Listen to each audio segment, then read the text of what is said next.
أعوذ بالله من الشيطان الرجيم. بسم الله الرحمن الرحيم. سورة الكهف مكية.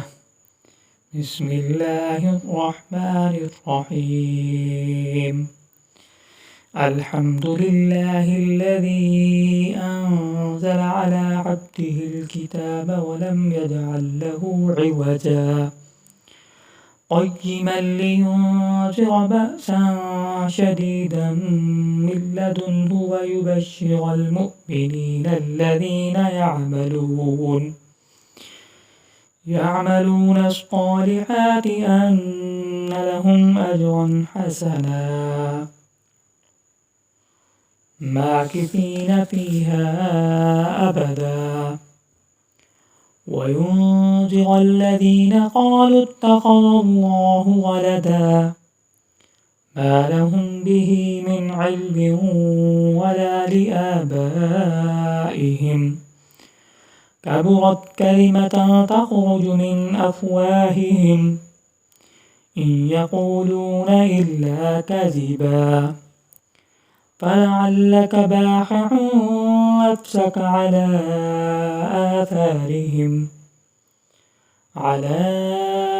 آثارهم إن لم يؤمنوا بهذا الحديث أسفا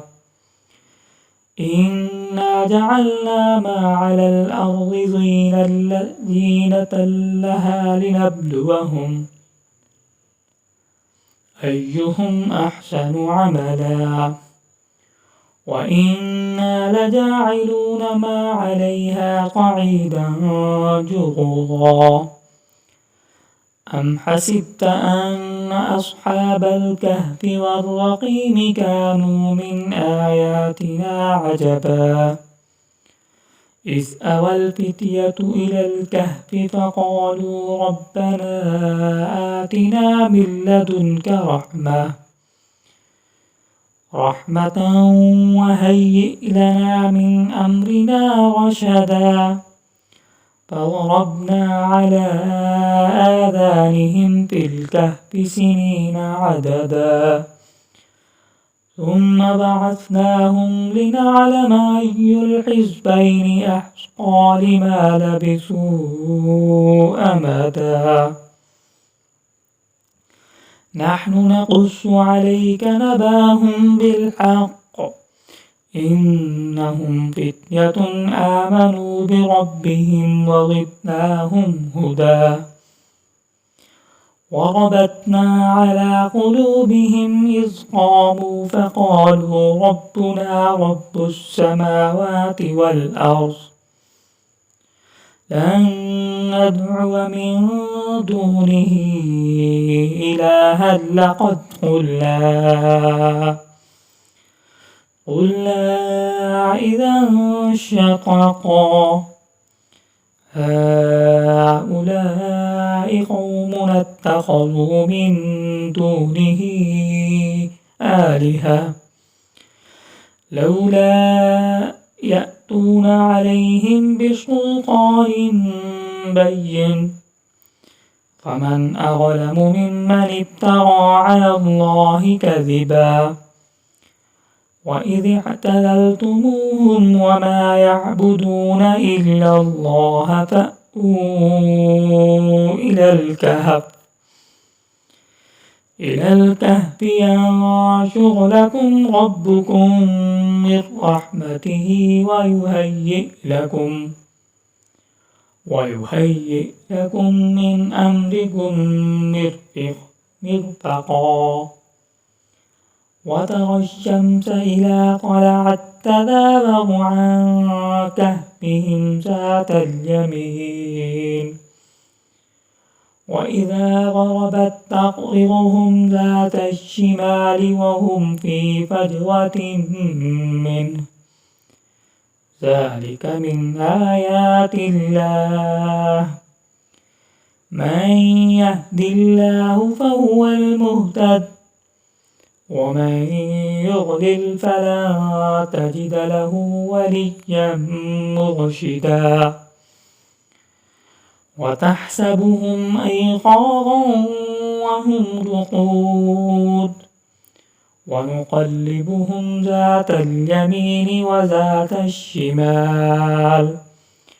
وكلبهم باسط ذراعيه بالوصيد لو اطلعت عليهم لوليت منهم فرارا ولملئت منهم رعبا وكذلك بعثناهم ليتساءلوا بينهم قال قائل منهم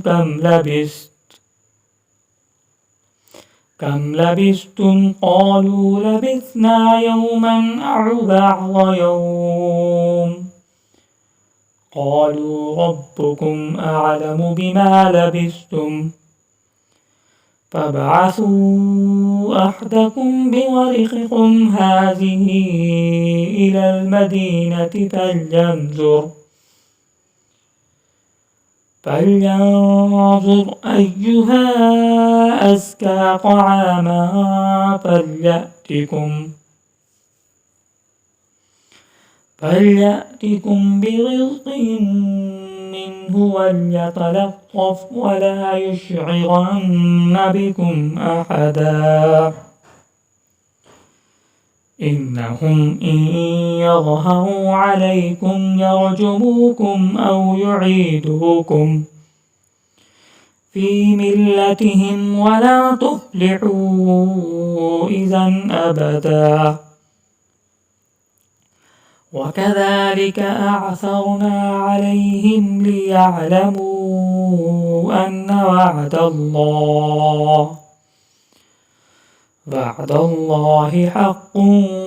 وأن الساعة لا ريب فيها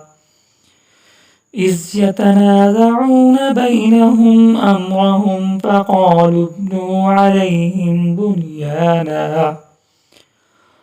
ربهم أعلم بهم قال الذين غلبوا على أمرهم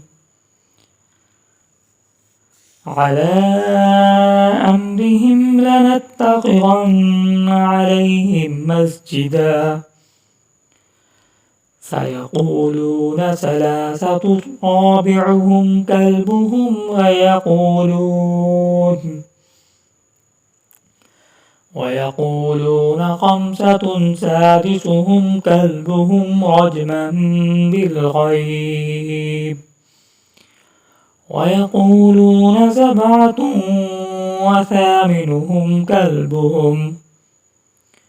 قل ربي أعلم بعدتهم ما يعلمهم إلا قليل فلا تمار فيهم إلا مراء ظاهرا ولا تستفت فيهم منهم أحدا ولا تقولن لشيء إني فاعل ذلك غدا إلا أن يشاء الله واذكر ربك إذا نسيت وقل عسى أن يهديني ربي لأقرب من هذا رشدا ولبثوا في كهفهم 300 سنين وازدادوا 9 قل الله أعلم بما لبثوا له غيب السماوات والأرض أبصر به وأسمع ما لهم من دونه من ولي ولا يشرك في حكمه أحدا واتل ما أوحي إليك من كتاب ربك لا مبدل لكلماته ولن تجد من دونه ملتحدا واصبر نفسك مع الذين يدعون ربهم بالغداوة والعشي يريدون وجهه ولا تعد عيناك عنهم تريد زينة الحياة الدنيا ولا تطع من أغفلنا قلبه عن ذكرنا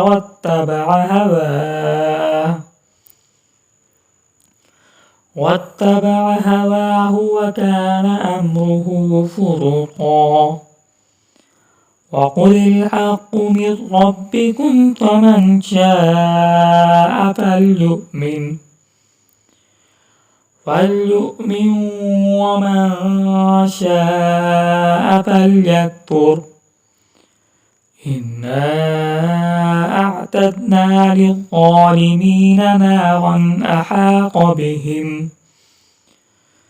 أحاط بهم سرادقها وإن يستغيثوا يغاثوا بماء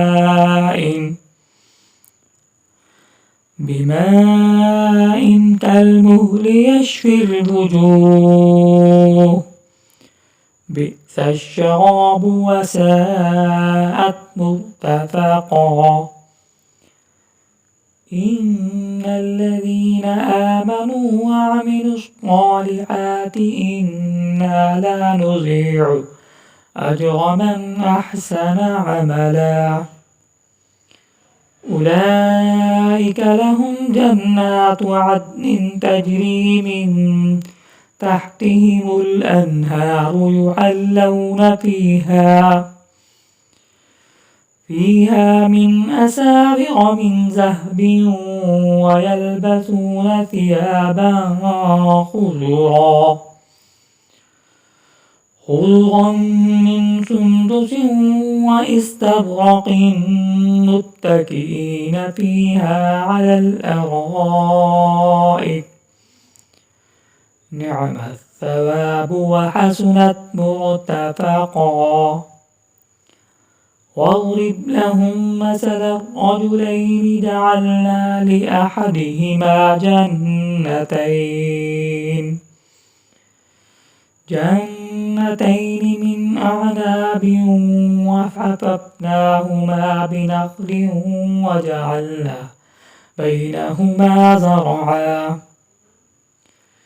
كلتا الجنتين آتت أكلها ولم تظلم منه شيئا وفجرنا خلالهما نهرا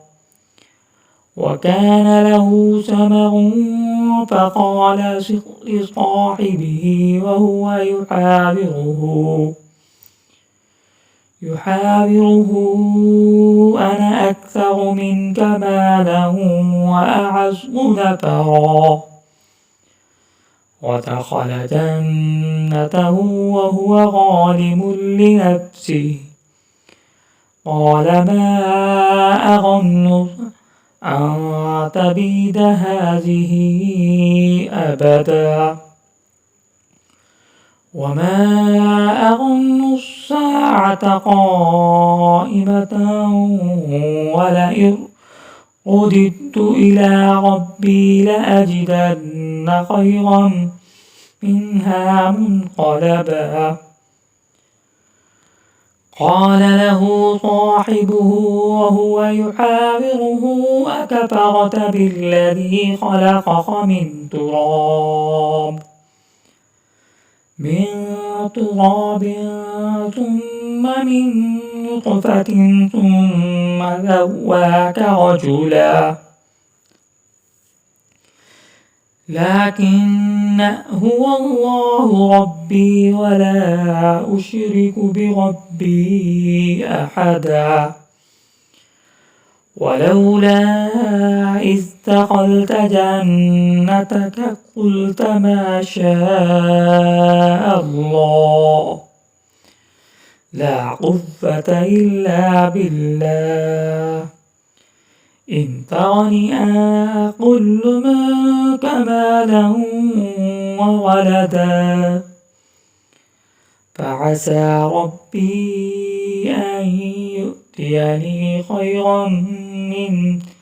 جنتك ويرسل عليها حسبانا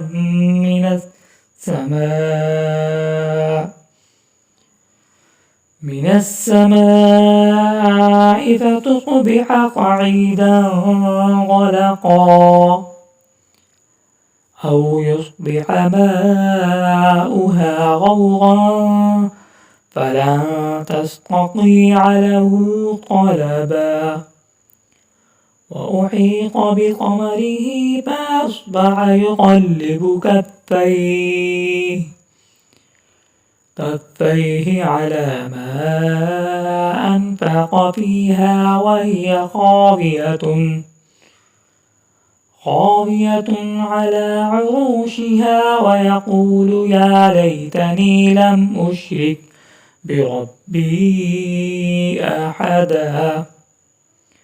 ولم تكن له فئة ينصرونه من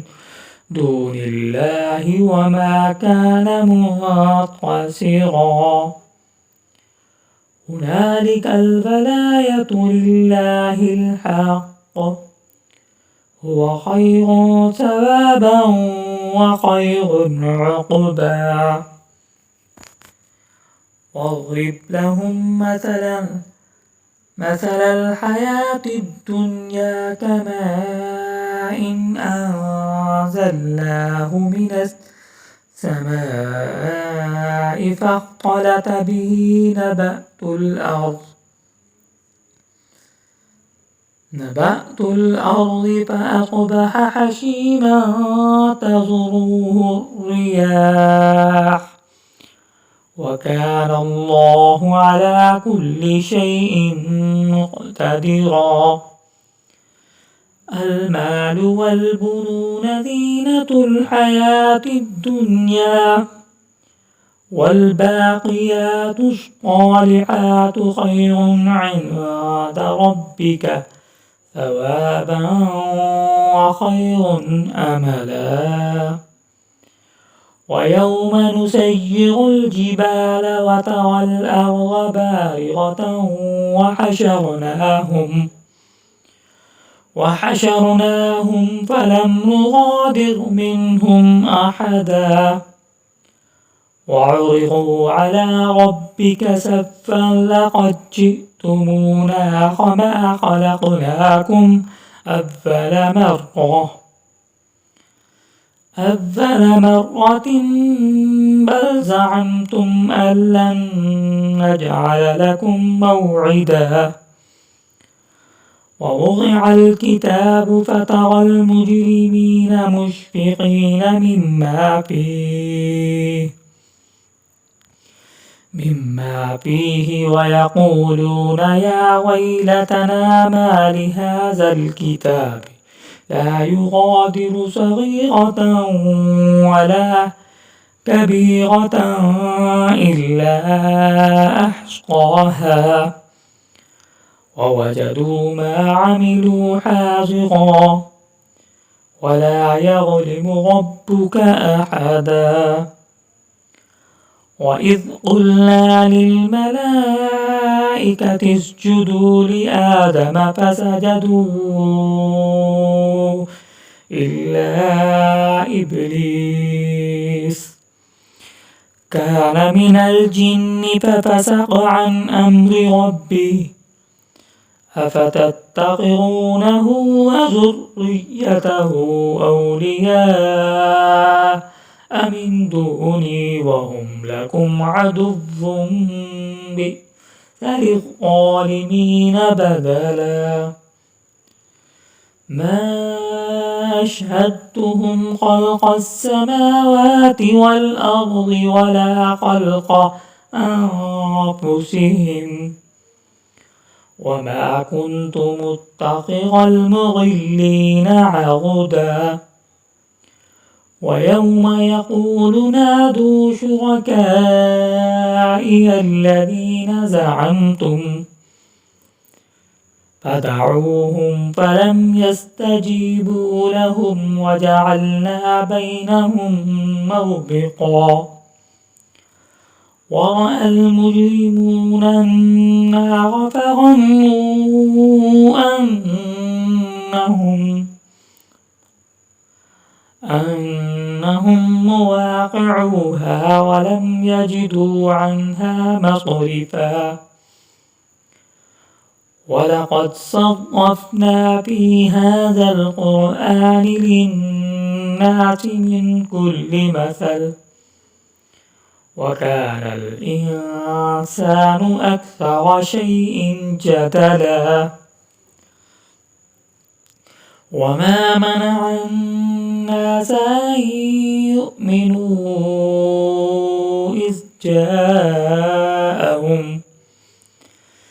إذ جاءهم الهدى ويستغفروا ربهم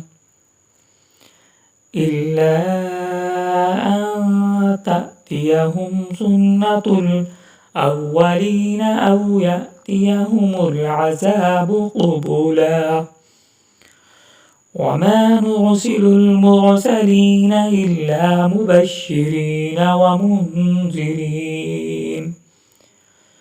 ويجادل الذين كفروا بالباطل ليدحضوا به الحق واتخذوا آياتي وما أنذروا هزوا ومن أظلم ممن ذكر بآيات ربه فأعرض عنها ونسي ما قدمت يداه إنا جعلنا على قلوبهم أكنة أن يفقهوه وفي آذانهم وقرا وإن تدعوهم إلى الهدى فلن يهتدوا إذا أبدا وربك الغفور ذو الرحمة لو يؤاخذهم بما كسبوا لعجل لهم العذاب بل لهم موعد لن يجدوا من دونه موئلا وتلك القرى أهلكناهم لما ظلموا وجعلنا لمهلكهم موعدا وإذ قال موسى لفتاه لا أبرح حتى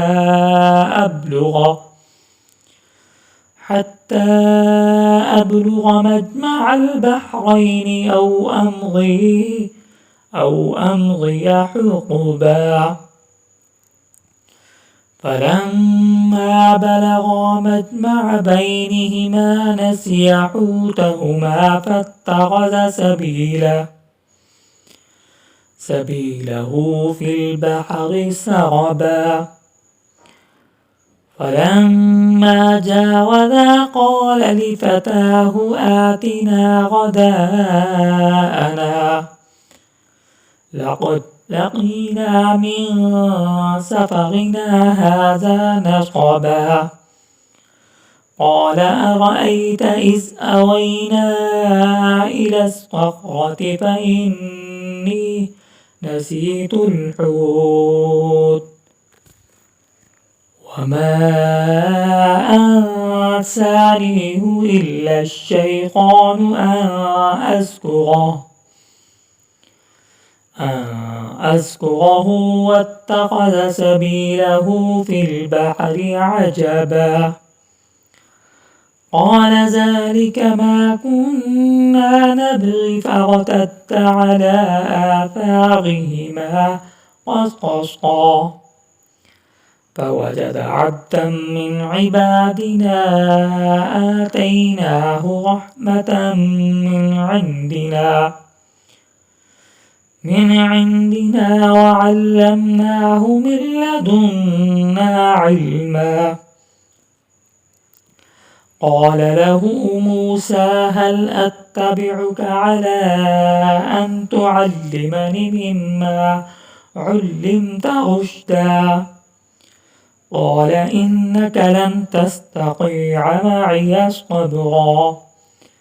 وكيف تصبر على ما لم تحط به خبرا. قال ستجدني إن شاء الله صابرا ولا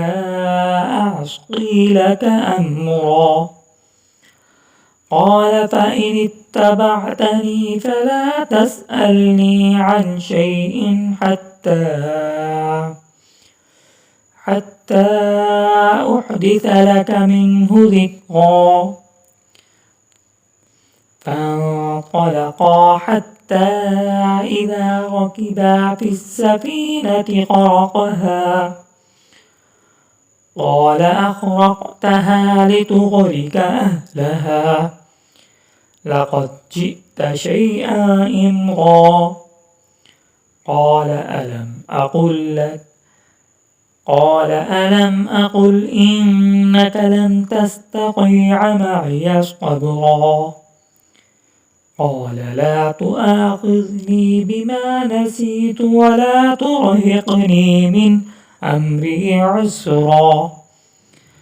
فانطلقا حتى إذا لقيا غلاما فقتله. قال أقتلت نفسا زكية بغير نفس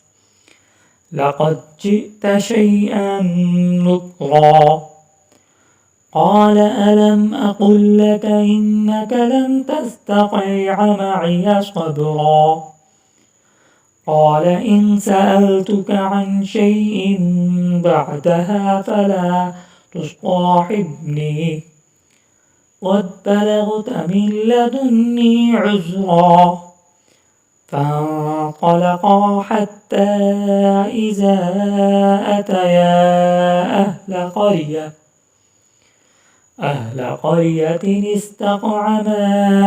أهلها فأبوا أن يضيفوهما. فوجد فيها جدارا يريد أن ينقض فأقامه. قال لو شئت لاتخذت عليه أجرا.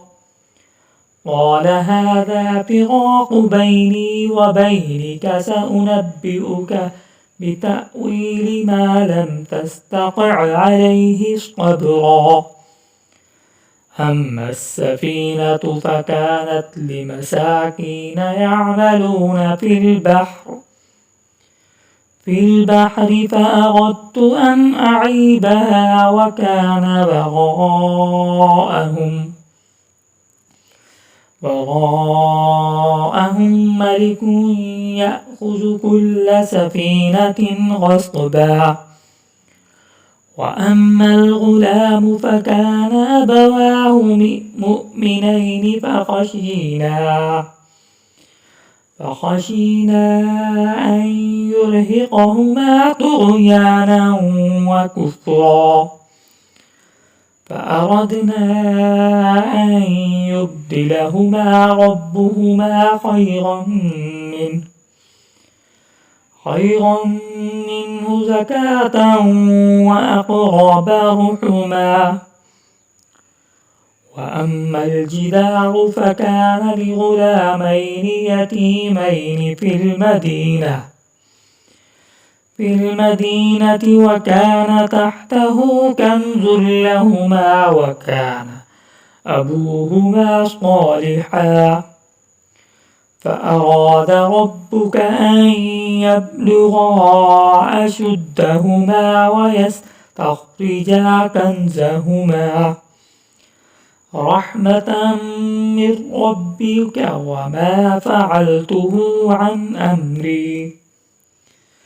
ذلك تأويل ما لم تستطع عليه صبرا. ويسألونك عن ذي القرنين قل سأتلو عليكم منه ذكرا إنا مكنا له في الأرض وآتيناه من كل شيء سببا فأتبع سببا حتى إذا بلغ مغرب الشمس وجدها تغرب في عين حمية ووجد عندها قوما قلنا يا ذا القرنين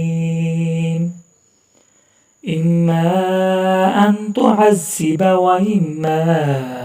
أن تتخذ فيهم حسنا قال أما من ظلم فسوف نعذبه ثم يرد إلى ربه فيعذبه عذابا نكرا وأما من آمن وعمل صالحا فله جزاء الحسنى فسنقول له من أمرنا يسرا ثم أتبع سببا حتى إذا بلغ مطلع الشمس وجدها تطلع على قوم لم نجعل لهم من دونها سترا كذلك وقد أحقنا بما لديه خبرا ثم أتبع سببا حتى إذا بلغ بين السدين وجد من دونهما قوما لا يكادون يفقهون قولا قالوا يا ذا القرنين إن ياجوج وماجوج مفسدون في الأرض فهل نجعل لك خرجا على أن تجعل بيننا وبينهم سدا قال ما مكني فيه ربي خير فأعينوني بقوة أجعل بينكم وبينهم ردما آتوني زبر الحديد حتى إذا سأوى بين الصدفين قال انفخوا حتى إذا جعله نارا قال آتوني أفرغ عليه قطرا فما استطاعوا أن يظهروا وما استطاعوا له نقبا قال هذا رحمة من ربي فإذا جاء وعد ربي جعله دكاء وكان وعد ربي حقا وتركنا بعضهم يومئذ يموج في بعض ونفخ في الصور فجمعناهم جمعا وعرضنا جهنم يومئذ للكافرين عرضا للذين كانت أعينهم في غطاء عن ذكري وكانوا لا يستطيعون سمعا أفحسب الذين كفروا أن يتخذوا عبادي من دوني أولياء إنا أعتدنا جهنم للكافرين نزلا قل هل ننبئكم بالأخسرين أعمالا الذين ضل سعيهم في الحياة الدنيا وهم يحسبون أنهم يحسنون صنعا أولئك الذين كفروا بآيات ربهم ولقائه فحبطت أعمالهم فلا نقيم لهم يوم القيامة وزنا ذلك جزاؤهم جهنم بما كفروا واتخذوا آياتي ورسلي هزوا إن الذين آمنوا وعملوا الصالحات كانت لهم جنات الفردوس نزلا خالدين فيها لا يبغون عنها حولا قل لو كان البحر مدادا لكلمات ربي لنفد البحر قبل أن تنفد كلمات ربي ولو جئنا بمثله مددا قل إنما أنا بشر مثلكم يوحى إلي أنما إلهكم إله واحد فمن كان يرجو لقاء ربه فليعمل عملا صالحا ولا يشرك بعبادة ربه أحدا صدق الله العظيم وصدق رسوله النبي الكريم وعلى ذلك لمن الشاهدين والحمد لله رب العالمين.